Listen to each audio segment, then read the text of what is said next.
I will confirm that Arturo Las Cañas retracted and changed his testimony. Deny talaga si Arturo Las Cañas tungkol sa DDS, EJK, etc. At dito mga kabayan, nilinaw ni Senator Lacson na ang Committee on Public Order sa ilalim ng aking chairmanship noon daw ay naghain ng perjury case laban kay dating police officer Arturo Las Cañas. Investigasyon ng committee, ang naging rekomendasyon niya ay amyendahan and revise the penal code upang pabigatin ang parusa sa perjury. Recognized to give a manifestation. Thank you for allowing me to interject. Maski hindi naayos sa unan yung pahayag kanina. Kasi ang worry ko, pag inupuraw ako doon, interpellate ako ni Senator Lapid. So, having said that, anyway, levity aside, Mr. Presiding Officer, basahin ko lang yung portion ng committee report kasi I chaired the Committee on Public Order when we investigated the EJK. And indeed, I will confirm that Arturo Las Cañas retracted and changed his testimony. No? After several hearings, nag-retract siya. But hindi po ako nag-file ng perjury. Gusto ko lang i-correct yun. Ang recommendation po sa Roman numeral number 6, recommendations, part po ito ng committee report. Ano? In view of the foregoing, the committee recommends the following. 1. Amendment of the revised penal code to increase the penalty for the crime of perjury. Yun po yung context na dahil committee report ito, nagre-recommend ako na i-amend yung revised penal code, particularly sa krimen ng perjury. Pero gusto ko lang i-correct na hindi ako nag-file ng perjury. Thank you. The manifestation is noted. Counsel for the respondent may proceed. But at liberty to disclose who searched for that Las Cañas document. Ito nga po, yung pong dokumento, we got hold of it. Sabi nga po natin, meron po kami mga tinatawag na amin pong mga informants at mga source. It was provided to us.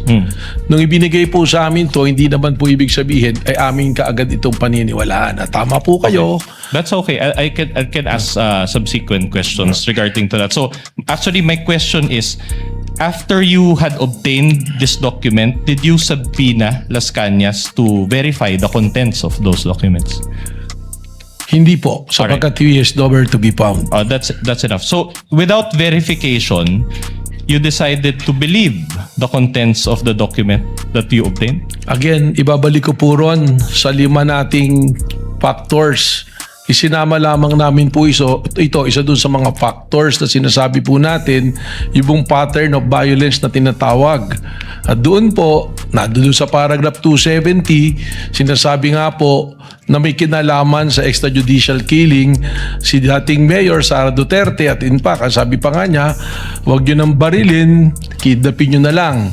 Pero bago po kami dumating doon sa punto na gamitin yun, tingnan na po namin yan. Alright. Sorry to interrupt you. So the short answer to my question is yes. Pakiulit po yung tanong ninyo. The question is, did you decide to believe the contents of the document without verifying it with Las Cañas? Yun nga po yung sagot po. Opo, hindi Yes. kaagad. Kaya po ikinikwento ko nga kung paano po namin nagamit yun. So hindi po kaagad namin pinaniwalaan. Okay. Your Honor, may I just manifest that the defense is actually misleading already the witness. He kept on raising the question, did you believe right away? When as a matter of fact, the witness is explaining. Your Honor, I never meant sorry. Counsel, with all due kindly respect. let the lead prosecutor finish. The witness has been saying that he did a lot of things after receiving the affidavit of Las Cañas, to the extent of going over the 5 factors that he testified to yesterday.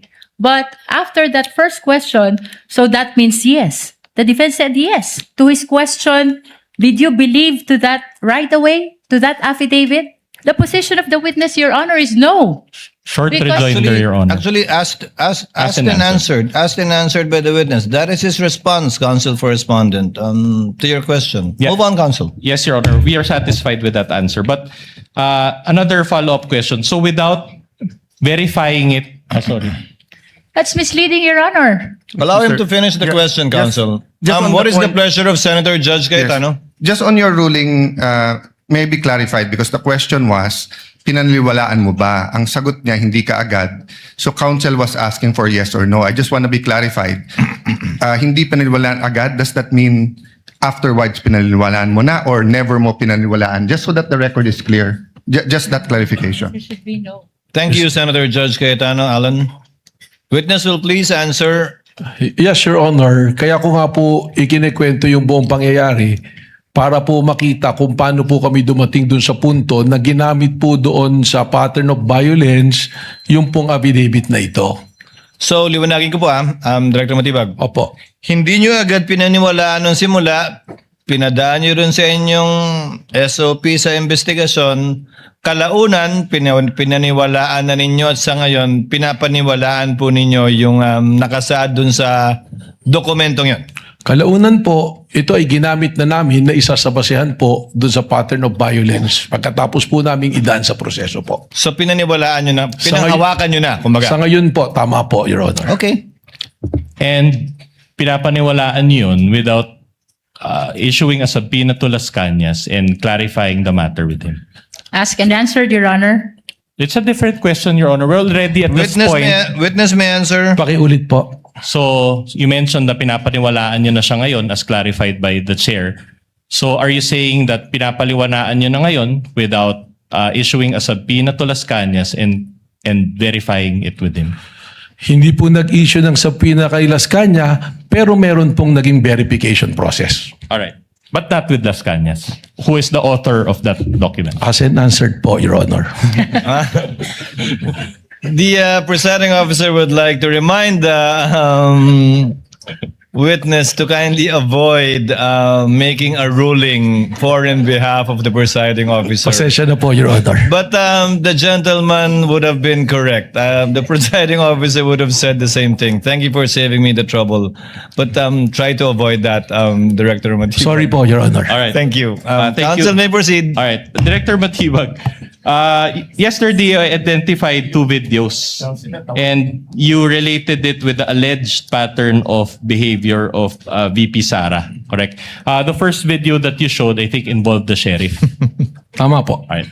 But that incident, will you confirm that that incident took place on July 1, 2011? Yes, long time ago po. So around 15 years ago. Tama po. And did you still find it relevant to use that video?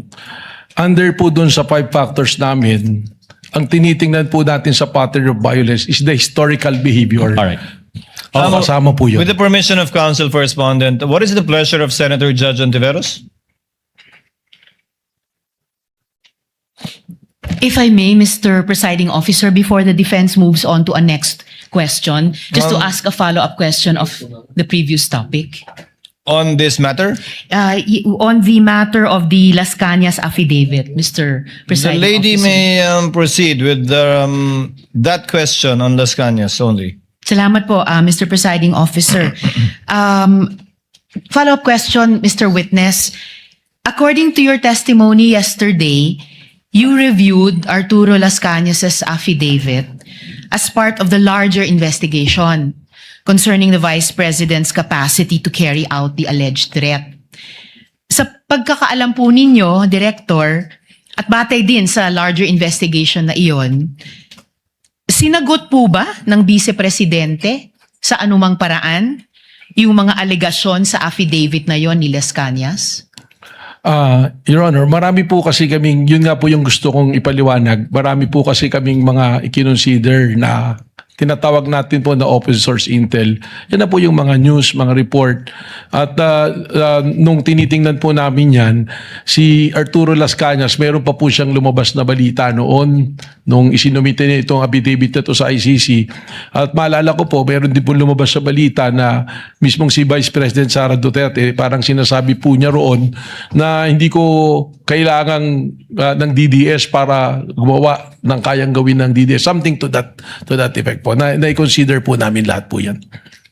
Sa sinabi di umano ni Vice President, sinabi niya hindi niya kailangan ang DDS para gawin ang yung kayang gawin ng DDS. Something ng like that po. DDS. Opo. Hindi ko po eksaktong ma-recall yung phrase na pagkakasabi po. Salamat, Mr. Witness. I may return to that point later. The lady today, may do Mr. so after Presiding Officer. the Salamat po. cross, redirect, and recross. When she avails of her time, counsel for respondent may proceed. All right, let's go back to the sheriff incident. I'm glad you mentioned history or historical background. Are you aware that that sheriff incident pertains to relief operations that were being conducted by the vice president, then mayor at that time, or vice mayor? Ang pagkakaalam ko po doon sa balita na yun, itong sheriff na to is trying to enforce a valid order from a legitimate court. Demolition order po ito na ayaw ipatuloy po ng then mayor and now vice president. So, Alright. I might not be aware of a relief operation. Baka po paliwanag po sa akin. Are you aware? I'll just ask you if you're aware. Are you aware that it involved a flash flood? This incident happened after a flash flood in that particular community. Hindi po lumabas siya If you sa know, balita. if you know, all right. I have no knowledge of that. Are you aware that VP Sara asked that sheriff for an extension of 2 hours just to help the victims? Yung po yung lumabas sa All balita. right. And this sheriff and the demolition that you mentioned involved the demolition of informal settlers in that area. Opo, kaya po may order of eviction. Ibig sabihin po, informal settlers po yung Are you papalis. aware that 30 people died during that incident? I have no knowledge of that, Your Honor. So in other words, are you also aware that it was the sheriff's refusal to provide the 2-hour extension? That's why VP Sara got Well, angry. that is the claim of the then mayor. If you know only, if you know. I have no knowledge You of have no that. Your knowledge. All right. I'll move on to a new point. Now, you also mentioned to establish this alleged pattern of behavior, the October 18, 2024 press con. Correct? Tama po. And this press con took place obviously before the material that you used or the November 23, 2024 press con. Tama po. All right. I'm showing you a video. Your Honor will just show one video. It's around 1 minute. This is Exhibit D-4-53 and the USB is separately marked as D-4-47. And then I'll ask you questions after that. Kindly play the video. The tech through the clerk of court is so directed.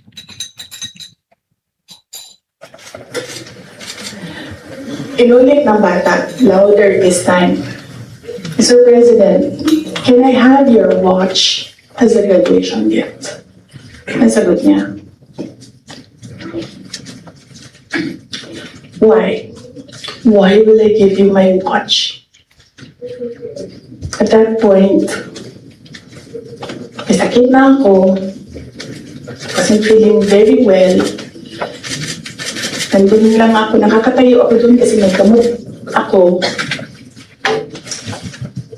Gusto ko, ang galing yung ulo niya ba?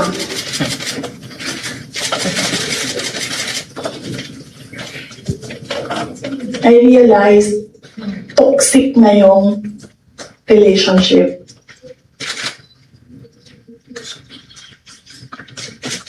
And it did not help na itong dalawang katabi ko, tumawa pa. Pinagtawanan pa nila yung bata. And I saw the humiliation sa face ng bata. I wanted to help him. Gusto ko sabihin sa kanya, itong relo ko na lang, relo ito ng Vice President, ito relo ng Presidente, pero I hope this will do. And then I realized na baka mas lalo mapahiya yung bata if I do that. So I just imagined myself cutting his head.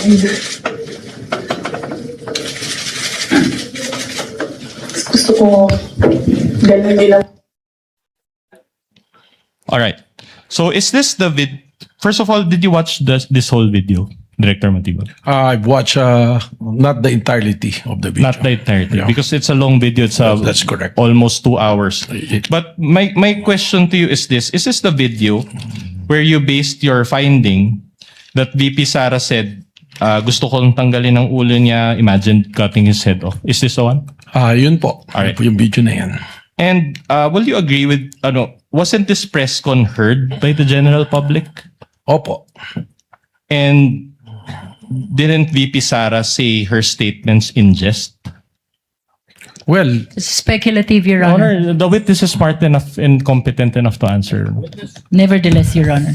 Witness may answer. well, again, I will say I cannot go into the state of mind of the Vice President, and precisely the reason why do sa pattern of violence, kasama po talaga yan pag hindi ko consider natin. I understand her disgust doon sa nangyari, but probably pag pinagsama-sama po yung aming pong investigasyon, mga aming napanood, kasama po yan, doon po namin na-establish yung isa doon sa 5 factors na pattern of Yeah, violence. I understand what you're saying, but my question to you is, didn't you take VP Sara's statement out of context? Mahirap po para sa aming law enforcement na yung ganyang mga statement ay amin pong babaliwalayin. Katunayan, alam naman po natin kahit nga biro, halimbawa po, yung bomb joke nga po sa aeroplano, hinuhuli natin. It's a different thing if you're doing a bomb joke dyan sa aeroplano tsaka sa open field na kayo lang. So, Alright. sa amin po sa law enforcement, we have to give credence to that and i-process po namin. So at any rate, you consider this portion of VP Sara's statement to be grave and serious, to be a grave and serious threat based on the standards that you mentioned yesterday. Hindi po yun ang sinabi ko. Ang sinabi ko po, kasama siya dun sa i-consider na marami pong factors para ma-establish po ang pattern of violence. Isn't that kind of a stretch? It's argumentative, Your Honor. Argumentative. Move on, counsel. Nothing further, Your Honor. Thank you. Salamat po, sir. Redirect. Lead prosecutor. Any redirect? Your Honor, may I request for a 5-minute break? Instead of granting the break, Chair will open the floor for the interjections and interventions of some of the senator judges. You have your 5 minutes, counsel. Senator Judge Erwin Tulfo, thereafter Senator Judge Lacson, thereafter Senator Judge Rafi Tulfo, and hopefully Senator Judges Villanueva and Pangilinan. That might be in excess of 5 minutes already. We will just, Your Honor. we're making the most out of the 5 minutes. Yes, counsel. For this Just one manifestation, Your Honor, regarding Yes, counsel. regarding the interpellation of the good Senator Ontiveros. We just want to step for the record, Your Honor, that insofar as the Las Cañas affidavit, the Vice President was never given an opportunity to respond to it Formally. formally. Noted, Senator And- Judge. Yes, counsel. Counsel for the respondent, anything additional? And the VP was also not made to answer to the what's it? And it was not part of the impeachment complaint, Your Honor. For the record. Noted. Noted, Senator Judge Erwin Tulfo, you have 2 minutes, sir. Thank you, Mr. Presiding Officer. Sa ating pong testigo, kahapon po nabanggit ho ninyo na meron na po kayong persons of interest na umanay kinausap na po ng VP Vice President Sara Duterte para patayin umano ang Pangulo, First Lady at former Speaker of the House. Ang tanong ko po, paano pala ho ninyo ito natalisod o natunto ng impormasyong ito? Gayong sa kanya pong press con, wala naman pong siyang sinabi kung sino mga taong ito. Sinabi niya lang na may kinausap na ho siya. How did you find out? Ganito po yan, sa lahat naman po ng kaso na hinahawakan po ng National Bureau of Investigation para po maging successful yung aming pag-iimbestiga ay nagre-rely po kami sa iba't ibang intelligence report. Yun nga po may tinatawag tayong open source intel, human intelligence, and we also use tools to monitor things. At titrim down po tayo niyan, tinitingnan po natin hanggang dumating tayo doon sa punto na mayroon pong resolusyon yung ating pong kasong tinitingnan. With regards to po sa persons of interest, yung prosesong din yan po ang ating pong sinundan. Okay. Without mentioning po kung sino itong mga tao na ito or yung pagkakilala nila, kung nasaan sila, maaari po ba ninyong bigyan kami ng ideya itong mga persons of interest na ito. Kung ano po talaga ang trabaho nila, kung sila po ba talaga yung mga hitman o mga gun for hire o riding in tandem, ano ho ang klaseng trabaho meron itong mga ito? Well, siguro po ganito, although I cannot reveal so much and the identity, but going to the process na sinasabi ko nga po. So we're using informants. May mga sinusundan po tayo. Ang una-una ating pong tinignan dyan, yun nga pong sinabi na kumausap ng papatay at yung pong papatay ay pumayag na. So, ano pong ginawa natin dito? Tinignan na natin kung saan spear po papasok, sino ba yung pwede, saan ba pwedeng nanggaling yon? Hindi kagad sino, saan po ba pwedeng nanggaling yon? At lumalabas po rito, alam natin yung kasaysayan, malawak po ang kanyang tinatawag na connection, yung network po. Alam naman natin na siya ay vice presidente at ang dating pangulo ay kanyang ama. Ibig sabihin nakadevelop po ito ng mga relasyon. Unang-una na sa mga men in uniform na hanggang sa ngayon marami po rito na na-appoint pa niya nung panahon na sila ay nandiyan.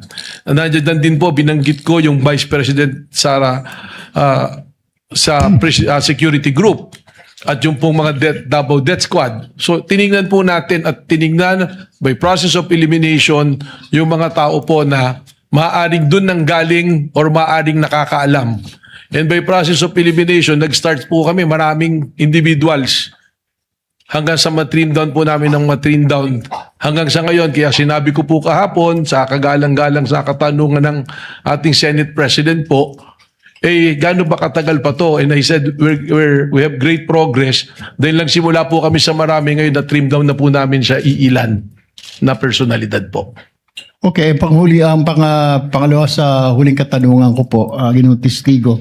Ito pong threat na ito po hanggang ngayon ay continuing threat po ito or pwedeng i-execute anytime ng mga sinasabi ninyong persons of interest?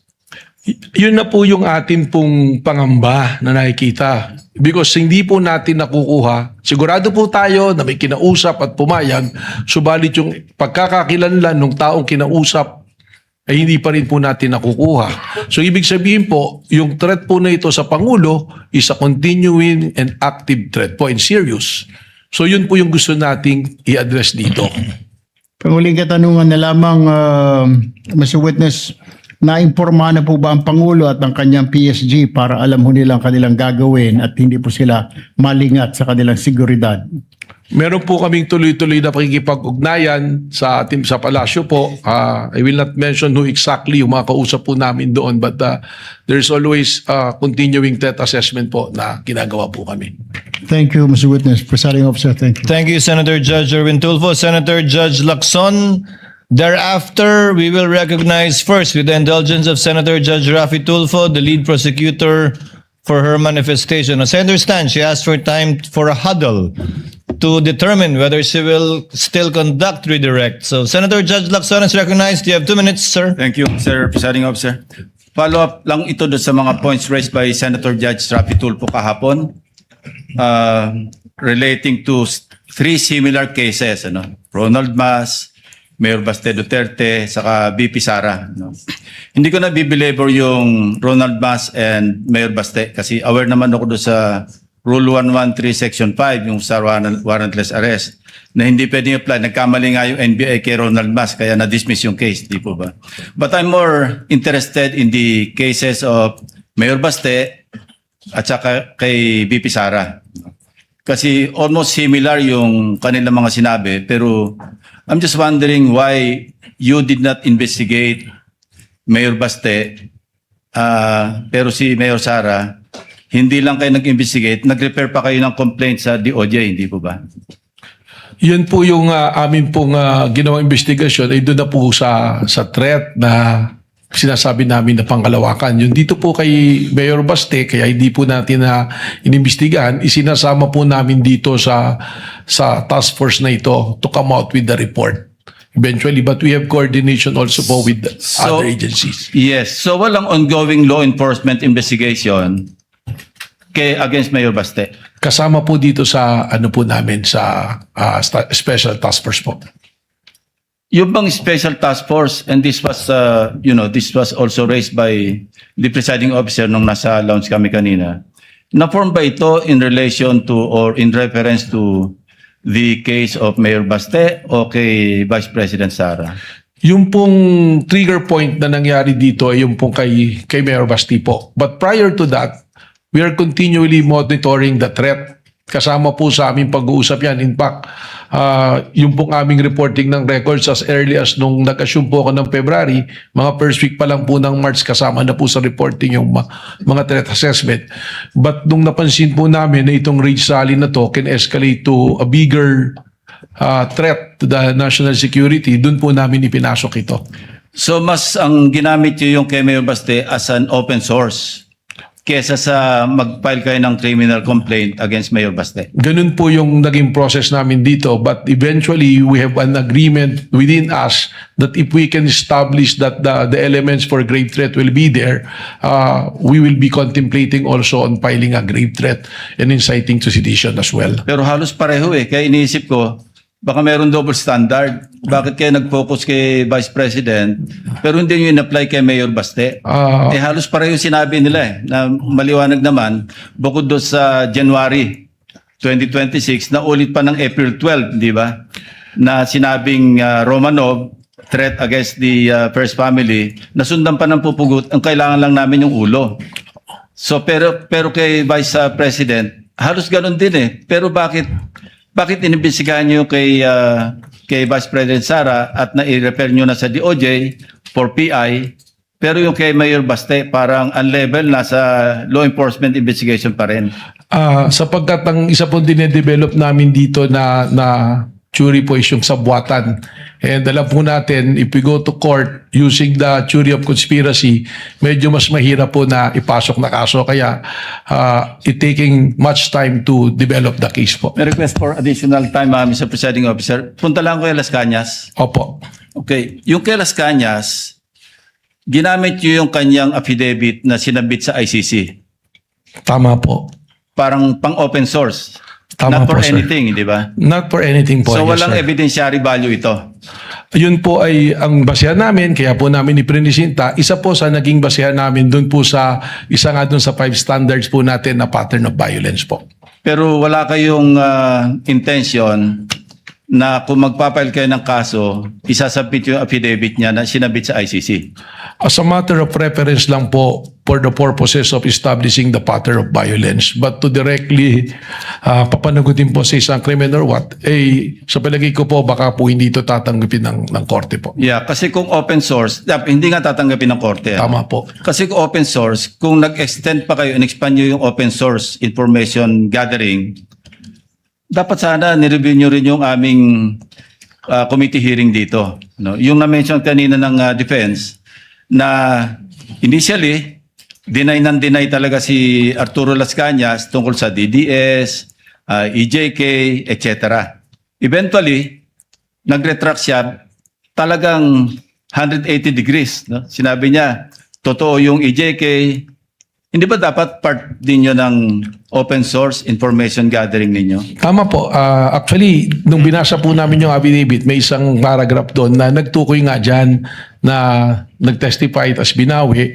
Ang sinundan na po namin dito, at naalala ko po, meron kasing new report doon sa 24 oras after ng pre-trial po sa ICC, nagkaroon po ng interview kay Las Cañas kung saan sinasabi niya yung affidavit na ginawa niya na isinabit sa ICC, at nung kinukumpara po namin doon sa sinasabi niya, lumalabas na yun po. Pangatlo na po yon. So, Alam nyo, iba yung affidavit niya, yung kanyang testimony sa Public Order and Legal Drugs Committee, which as I said earlier, I chaired. No? Kaya alam ko yung familiar ako. Then after that, nag-retract siya. Talagang complete turnaround. Tama po. So I even consulted a retired justice na kaibigan ko, ano bang mas matimbang dito? Ang sabi niya, talagang jurisprudence, yung original na statement ang mananaig kesa doon sa parang binaligtad na statement, which I also agreed. Ang point ko lang is, bakit parang namili lang kayo ng open source? Tiningnan po Kung namin. tinignan nyo yung sa ICC na submit na pagkahaba-haba, sa akin nga po sinabi kanina, pangatlo na po yung magkaibang affidavits ni Arturo Las Cañas. May nauna, may pangalawa, pangatlo na po itong pinapakita sa screen kahapon. Tama po, and we are also aware dun sa pagbali-baliktad, but on the news that I was mentioning po, Your Honor, mismong sinabi niya, pipirmahan yung affidavit, at sinabi po niya, this is 186 pages. So nang tinitingnan po namin, yung statement na yan, tumugma, at pangalawa, it's been the subject already of an ICC, it's being used as an evidence, at least there is a legitimate court that looking into it, which it was considered na ibig sabihin, tinanggap po ng isang lehitimo na korte po. Yeah, I'm not trying to put you on the spot. I'm just trying to be fair, ano? Apo. Kasi gusto ko talagang maliwanagan para pagdating ng takdang oras, alam ko yung aking boto. Tama Maraming po. salamat po. Salamat Thank you, po. Senator Judge Lacson. Before the chair recognizes Senator Judge Rafi Tulfo, Senator Judge Aquino, and Senator Judge Padilla, chair will not... Sorry, I forgot about you, Senator Judge Pangilinan, before Senator Judge Bam. Chair would like to call on the lead prosecutor again. Thank you for the sequence. Thank you, Your Yes, what is the pleasure of the lead prosecutor? Shall you conduct redirect? Your Honor, the prosecution believes that we have sufficiently established that the threat to the President constitutes Objection, Your Honor. threat to the national Again, security. Your Honor, inconsistent. Counsel, you are once again reminded to kindly avoid Yes, Your Honor. conclusions of law. The question was simple, so I guess you will not conduct any further redirect. Nonetheless, Your Honor, there are some manifestations that I would like to make. As long as these are not conclusions of fact and law, Counsel, as Yes, you have Your been reminded and guided accordingly. You may proceed. It is the position, Your Honor, of the prosecution that we have established already. Objection, Your Honor. Again, this is a conclusion of fact and law, Your Honor. Counsel, the counsel for respondent is correct. I will give the same limitation to whatever manifestations he will make in this regard. Let me do it for you. I guess you're not conducting any redirect anymore because you're I have another satisfied manifestation, Your Honor. and you're contented with the testimony given by the witness you presented. What is your second manifestation? Nais ko Prosecutor? lamang pong liwanagin, Your Honor, kaugnay ng affidavit ni Arturo Las Cañas. Ito po ay ipresenta ng prosecution bilang bahagi ng testimonya ng witness, kagaya na po ng sinabi ng presiding officer ng 3 ulit, pinayagang ipresenta ang affidavit ni Las Cañas bilang bahagi ng testimonya at bilang bahagi ng naging investigation ng Special Task Force ng National Bureau of Investigation. It was never claimed by the prosecution that this affidavit is notarized. Kailanman po ay hindi sinabi ng prosecution na notarized ang dokumentong ito. Ito po'y ipresenta bilang bahagi lamang ng testimonya ng witness at bilang bahagi din ng investigation ng NBI. To conclude, Your Honor. Short rejoinder on that, Your Honor. The lead prosecutor is not yet finished. To conclude, Your Honor, the prosecution finds it unnecessary. Objection, Your Honor. Same ground. Allow the lead prosecutor to finish. The prosecution finds it unnecessary to conduct redirect examination. Thank you, counsel. Duly noted. Do you still want a rejoinder? Just a counsel, short for respondent? rejoinder on the Las Cañas Yes, issue. counsel. Again, Your Honor, according to the rules, an affidavit must be testified to and identified by the person or the author of that affidavit. And in this case, such was not done. So, and an additional manifestation, Your Honor, that considering that it is unsigned and unnotarized, the law considers it as a mere scrap of paper. That's just a manifestation. And Then let instead of letting this be an ongoing argument between both counsels, let the chair state. Your for Honor, the- may I just correct the manifestation No of the need, defense? counsel. Let the chair state for the 4th time. The affidavit of Las Cañas was not offered as an authentic document executed by the affiant. Only that it was part of the documents used by Director Matibag in his open source investigation, as also clarified for the 5th time, if I will count it, by Senator Judge Lacson. that it was only part of the investigation of the NBI through what is called an open source investigation. Again, to reiterate, not as a proof that of its authenticity and the truth of the contents contained in the affidavit or document purporting to be executed by Las Cañas. And that it is signed, Your Honor. Let that be the end of it, counsels, if you may. And we can proceed to the interventions and interjections of senator judges. Forgive my inadvertence earlier. Chair will recognize in this order, in the order that they indicated to the chair, as pointed out by the clerk of court, Senator Judge Rafi Tulfo, Senator Judge Villanueva, Senator Judge Pangilinan, Senator Judge Aquino, and Senator Judge Padilla as of now. Senator Judge Rafi Tulfo is recognized for his interventions. You may proceed, sir, when you are ready. You have 2 minutes. Mr. Witness, kahapon naitanong ko sa inyo yung kaso ni Ronel Mas. Ngayon, tatanong ko sa inyo, familiar ho ba kayo sa kaso ni Ronald Kibuyen, Maria Catherine Seron, and Joe Mark Ebcay? Narinig ko po sila. Ano po yung pagkakarinig mo sa kaso? Sila po ay inaresto ng PNP, CIDG. Yung isa po sa, I think it's an Osamis dahil meron siyang nagsabi na patayin si dating Pangulong Duterte at nag-offer ng 100 million na reward. Yung naman pong ubayan sa Boracay yata, may offer din. I'm not mistaken, 150 million po yata na reward. So, itong tatlo po, sa pagkakalam niyo, ano mga trabaho nito? Yung isa po, construction worker, hindi ko po maalala yung isang tao. Yung isa ay unemployed college graduate. Ayun. So, the reason why I asked that, kasi tulad ni Ronel Mas, isang teacher, at itong tatlo, mga ordinary mamayan, i-compare natin dun sa ginawa ni VP Sara at saka ni Mayor Baste sa ating Pangulo, pagbabanta, almost the same yung nangyari. So, kamay na bakal ang pinairal.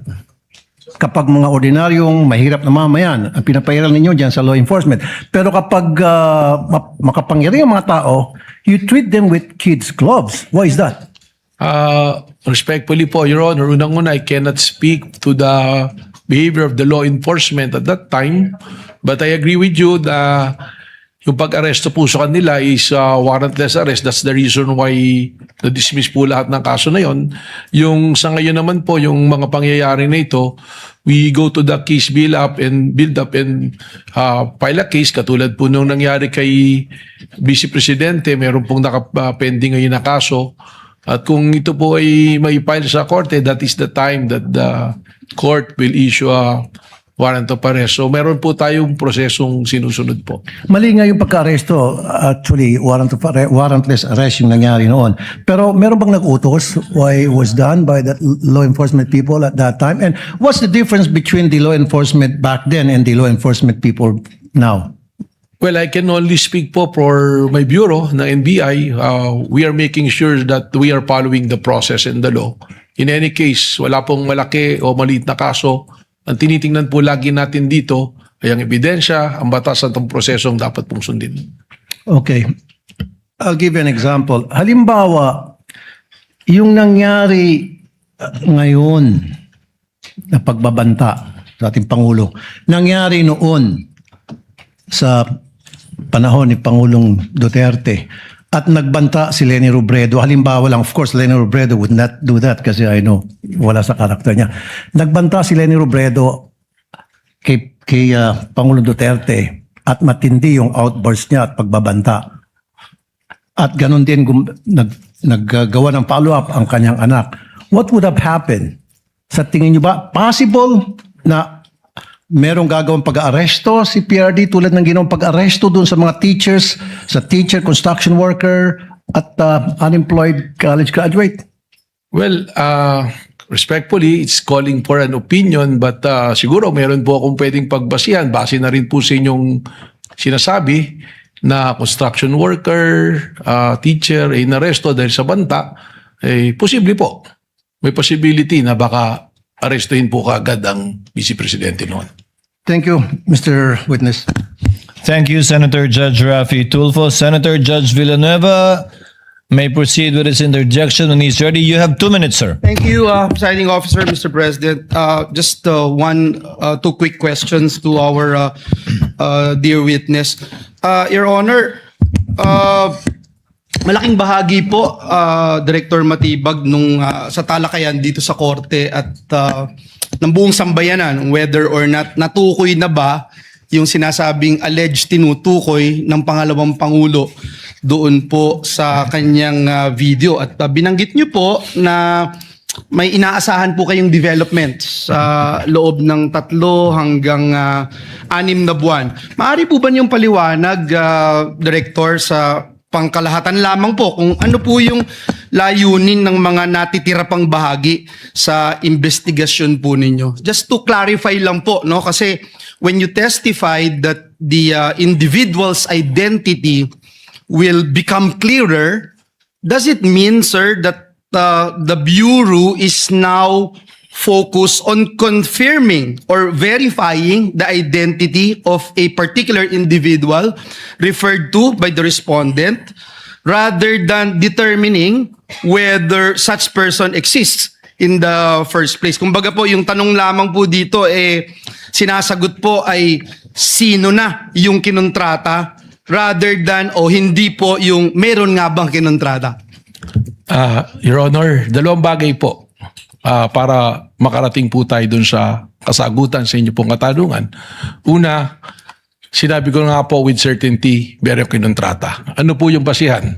Mismong ang Vice Presidente na publicly, it is an extrajudicial admission na tinanggap na niya at sinabi na niya na meron akong kinausap na mag-assassin o mamamatay tao para patayin ang presidente at siya ay pumayag. So that is an admission na meron po. Pangalawa, bakit po natin tinutukoy at tinahanap? Dito na po pumapasok yung kailangan natin siyang makuha, hindi upang sabihin na kami talaga ay nag-usap ni Vice Presidente.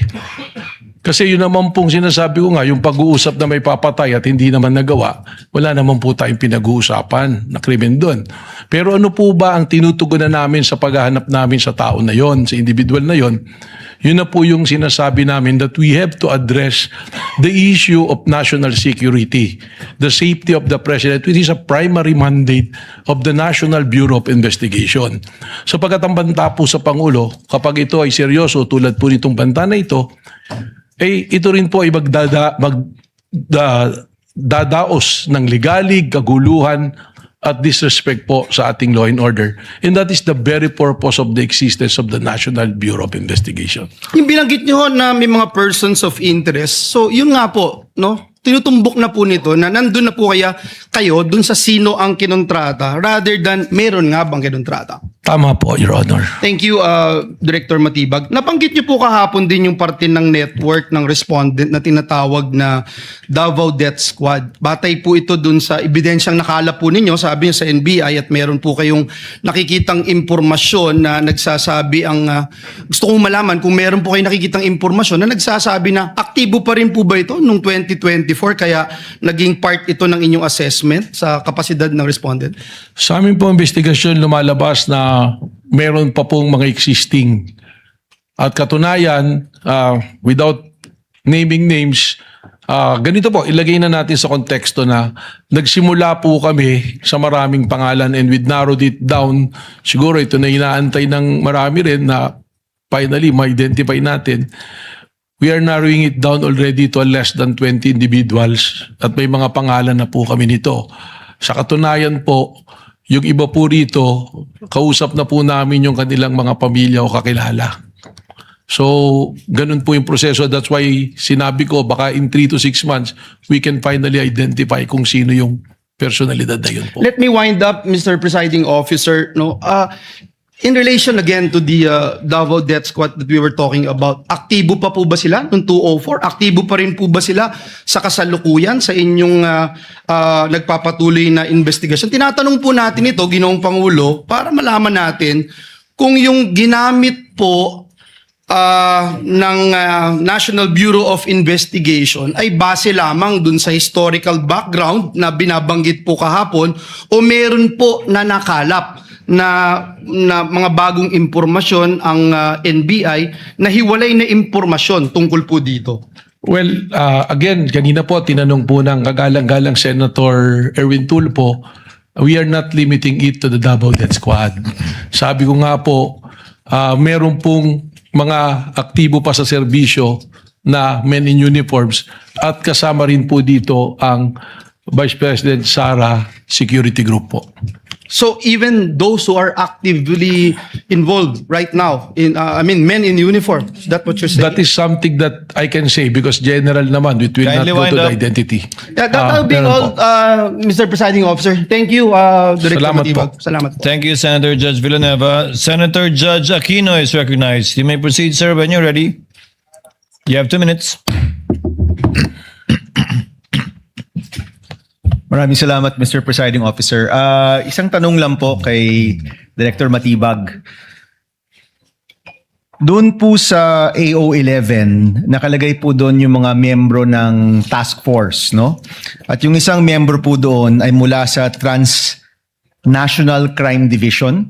Opo. Nabanggit nyo po nung isang araw na nasa punto na po kayo sa inyong investigasyon na chine-check po ninyo kung hindi lang ito isang tao pero kumbaga grupo na po ito or may plot, may ploy, may nagkukuntsaba para dito po sa posibleng pagpatay kay President Marcos. So nagtataka lang po ako sa AO11 kasama yung Transnational Crime Division. So my question is, sa inyo pong investigasyon, meron bang transnational nature itong posibleng pagpatay sa presidente? Meron bang foreign intervention or mga players na hindi po Pilipino sa inyo pong investigasyon? Yan po ay isang sa purpose talaga kung bakit namin isinama para alamin kung sino po. Alam naman po natin, para patayin ng isang presidente, hindi po isa o dalawang tao lang nag-uusap dito. You need yung kakayahan mo, yung capacity doon po pumapasok. Kailangan ng pera, kailangan ng network, kailangan ng tao. So tinitingnan po natin ito lahat. Ngayon yung binabanggit po ninyo, kasama po sa ating tinitingnan yan. Pero ang isa pong mayoryang rason yan, yung pong mga pagbabiyahe ng ating Pangulo, we have to also monitor it because the possibility of endangering the life of the President during his time that is outside of the country, nandoon din po yan dahil sa threat. So kaklaruhin ko lang So yung pagkakaroon ng Transnational Crime Division dahil yan sa mga biyahe ng presidente, hindi dahil merong possible foreign intervention dito sa iniimbestigahan yung pagpaplano. That is also an angle being considered but that's not the main reason po. Alright, salamat. Salamat po. Thank you, Senator Judge Aquino. Senator...